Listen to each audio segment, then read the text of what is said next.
অনেক সময় মালিক দেয় না, মানুষ ধোকা মারে, মানুষ গালাগাল করে আমাদের বাবাকে, তাদেরকে কাজ করে নিয়ে আবার টাকা দেয় না। সেদিনকার বাবা মায়ের কি চিন্তা হয় যে আমার সন্তানকে আজকের একটা ভালো মন্দ জিনিস খাওয়াবো কি করে, তাকে বই কিনে দেবো কি করে, হ্যাঁ সে মানুষ হয়ে যে আমাদের জন্য দোয়া চাইবে কি করে। বাবা মার কিন্তু কষ্ট হয়, এটা কি তোমাদের জানা আছে? বাবা মা ধরো একজন বিদেশে কাজ করতে গেছে, 1 মাস কাজ করবে, কত 10,000 টাকা মাইনে, তাকে মালিক দিল না, তাহলে সে যে 1 মাস খালো, তাকে 10,000 টাকা দিল না, সেই বাবার দুঃখ হবে তো? তাহলে সেই বাবাটা কার জন্য কাজ করতে গেছে? সন্তানদের জন্য। তাহলে সেই সন্তানদের যারা স্কুলে যায়, পাঠশালায় যায় বা মসজিদ মাদ্রাসা যায়, তাদের কি করা উচিত? বাবা মাদের জন্য দোয়া করা উচিত, দোয়া করা উচিত, সেখানে ঠিকঠাক ভাবে নামাজ পড়া উচিত, তাদের জন্য দোয়া করা উচিত, আর পড়াশোনা করে মানুষ হয়ে ওই বাবা মাদের পাশে থাকা উচিত। ঠিক আছে, তাহলে মনে থাকবে। তাহলে আজকে যে ভুলগুলো হয়েছে বুঝে যাচ্ছে। হ্যাঁ, তাহলে আমার বাবা, কার কার বাবা বাইরে আছে কাজ করতে? প্রায় আমাদের এই প্রত্যন্ত এলাকায় সকলের বাবা বিদেশে কাজ করতে আছে। ঠিক আছে, তাহলে সকলের বাবা কাজ করতে আছে তো, তাহলে আমাদের সব গরিব ফ্যামিলি, ঠিক আছে, কাজ করতে আছে। তাহলে সেরকম একটা গরিব ফ্যামিলি ছিল, তার 3টে সন্তান ছিল, তার স্বামী স্ত্রী ছিল। এই লোকটা কি করছে?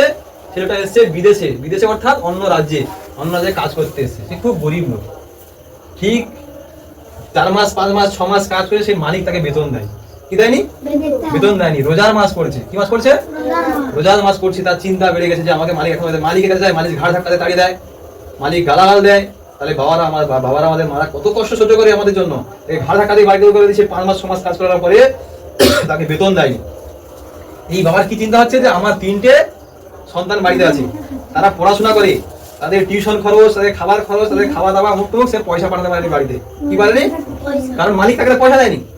ঠিক আছে, তাহলে এই 3টে সন্তান ছোট ছোট, বেশি বড় না, কত ছোট ছোট সন্তান, এই 6 মাস 5 মাস 6 মাস কাজ করছে, তাকে বেতন দেয়। সে বলছে মালিক আমাকে পয়সা দিন, আমার রোজার মাস পড়ে গেছে, আমার ফ্যামিলিতে রোজার জন্য ইফতারি কিছু সামান কিনতে হবে, আমার ছেলে মেয়ের টিউশন খরচ দিতে হবে, তাদের কিছু টাকা পয়সা দিতে হবে, আবার ঈদের বাজার আছে, ঈদের কিছু সামান কিনতে হবে। তাহলে বাবা মারা চিন্তা করে তো। তাহলে এই লোকটা বিদেশে কাজ করতেছে, যখন মালিক তাকে পয়সা দেয়নি, সে খুব চিন্তায় পড়েছে, তাকে ঘাড় ধাক্কা দিচ্ছে, তাকে পয়সা দেয়নি, সে বেচারা খুব চিন্তায় পড়ে গেল। রোজার মাস শেষ হতে হতে হতে হতে ঈদের সময় চলে আসলো। এই সন্তানরা ফোন করছে, বাবা আমার জামা নেবো, এ বলছে আমার একটা প্যান্ট নেবো, এ বলছে বাবা আমার একটা জিনিস খেলনা কিনে দিতে হবে, ছোট বাচ্চারা বলছে খেলনা কিনে দিতে হবে। এবার বাবারা বিদেশে কান্নাকাটি করতেছে। কি করতেছে? কারণ সে সন্তানের জন্য 5-6 মাস বেতন সন্তানের কিছু পাঠাতে পারেনি, তাকে বেতন দেয়নি।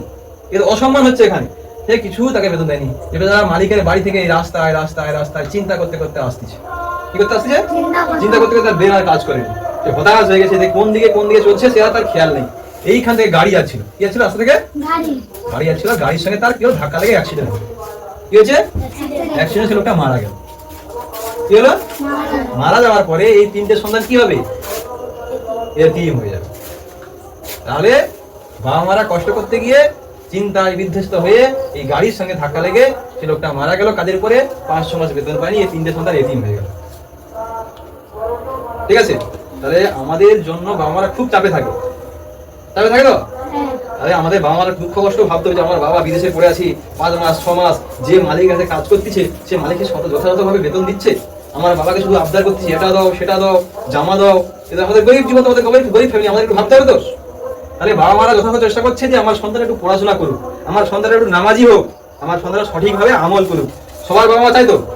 তাহলে আগামীকাল থেকে ইনশাল্লাহ আমাদের সবাই কি করবো? সঠিকভাবে নামাজ পড়বো, পড়াশোনা করবো, আমল করবো। ঠিক আছে, আর বাবাদের জন্য দোয়া করবো। তাহলে এই লোকটা যে মারা গেল, 3টে সন্তান এতিম হয়ে গেছে রোজার মাসে ঈদের সময়। তাহলে আমাদের সমাজে এতিম সন্তান আছে কিনা? তাহলে এই 3টে সন্তানের কি হবে এখন? তার পাশে কাদেরকে দাঁড়াতে হবে? এই 3টে সন্তানকে পাশে কাদেরকে দাঁড়াতে হবে? আমাদের সবাইকে, আমাদের এলাকার সবাই আছে তার পাশে দাঁড়াতে হবে। ঠিক আছে, তাহলে আমাদের বাবাদের বিদেশে গিয়ে কত কষ্ট হচ্ছে বুঝতে পেরেছো কি?